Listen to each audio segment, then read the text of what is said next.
नमस्कार दोस्तों, तो आज हम बात करने वाले हैं भारत की सबसे बड़ी हस्ती, भारत के रत्न सर रतन टाटा जी के बारे में। सर रतन टाटा भारतीय उद्योगपति, परोपकारी और टाटा समूह के पूर्व चेयरमैन थे। उनका जन्म 20 दिसंबर 1910 को नवसारी, गुजरात में हुआ था। वे नवल टाटा के दूसरे पुत्र थे और टाटा परिवार का एक महत्वपूर्ण सदस्य थे, जिसने भारत के औद्योगिक परिदृश्य को आकार देने में महत्वपूर्ण भूमिका निभाई। रतन टाटा ने अपनी शिक्षा अमेरिका के कॉर्नेल विश्वविद्यालय से आर्किटेक्चर और स्ट्रक्चरल इंजीनियरिंग में डिग्री हासिल की।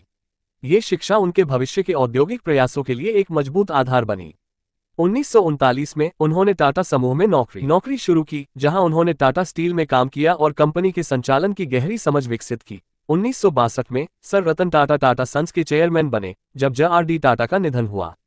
उनके नेतृत्व में टाटा समूह ने महत्वपूर्ण विस्तार किया और विभिन्न क्षेत्रों में अपने व्यवसाय को विविधता दी, जिसमें स्टील, ऑटोमोबाइल, हॉस्पिटैलिटी और प्रौद्योगिकी शामिल हैं। रतन टाटा ने टाटा कंसल्टेंसी सर्विसेज (टीसीएस) और टाटा मोटर्स जैसी कई प्रमुख कंपनियों की स्थापना में महत्वपूर्ण भूमिका निभाई। उनका सबसे प्रमुख योगदान 1998 में टाटा इंडिका की लॉन्चिंग थी, जो भारत की पहली पूरी तरह से स्वदेशी यात्री कार थी। ये कदम भारतीय ऑटोमोबाइल उद्योग में एक महत्वपूर्ण मील का पत्थर साबित हुआ और टाटा की नवाचार और आत्मनिर्भरता के प्रति प्रतिबद्धता को दर्शाता है। सर रतन टाटा ने टाटा समूह के वैश्वीकरण में भी महत्वपूर्ण भूमिका निभाई। उन्होंने कई उच्च स्तरीय अधिग्रहण किए, जिसमें 2008 में British luxury car brands Jaguar और लैंड रोवर की खरीद शामिल है। इस रणनीतिक कदम ने समूह की अंतर्राष्ट्रीय उपस्थिति को बढ़ाया और ये दिखाया कि वे वैश्विक स्तर पर प्रतिस्पर्धा करने में सक्षम हैं। रतन टाटा की परोपकारी प्रवृत्तियां भी उनकी विरासत का एक महत्वपूर्ण हिस्सा थीं। उन्होंने समाज के प्रति अपनी जिम्मेदारी को समझते हुए कई ट्रस्ट और फाउंडेशंस की स्थापना की, जो शिक्षा, स्वास्थ्य और ग्रामीण विकास पर केंद्रित थीं।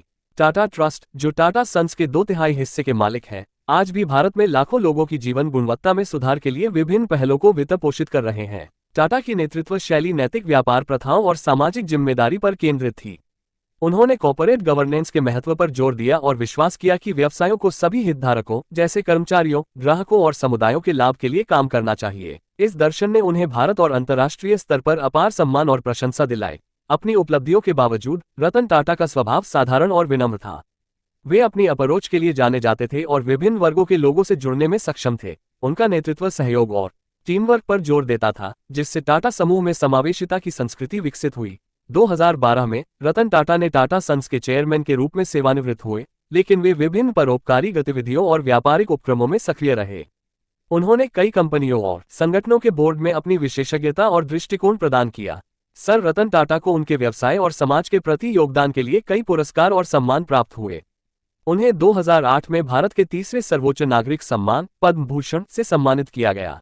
उनकी परोपकारी कार्यों के लिए उन्हें वैश्विक स्तर पर मान्यता प्राप्त हुई और उन्हें अक्सर उद्यमियों और व्यवसाय नेताओं के लिए आदर्श माना जाता है।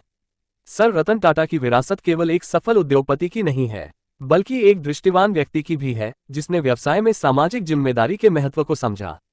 उनकी नैतिक प्रथाओं, नवाचार और परोपकारिता के प्रति प्रतिबद्धता ने भारतीय उद्योग और समाज पर एक अमिट छाप छोड़ी है, जो भविष्य की पीढ़ियों को उत्कृष्टता की ओर प्रेरित करती है। वीडियो देखने के लिए धन्यवाद।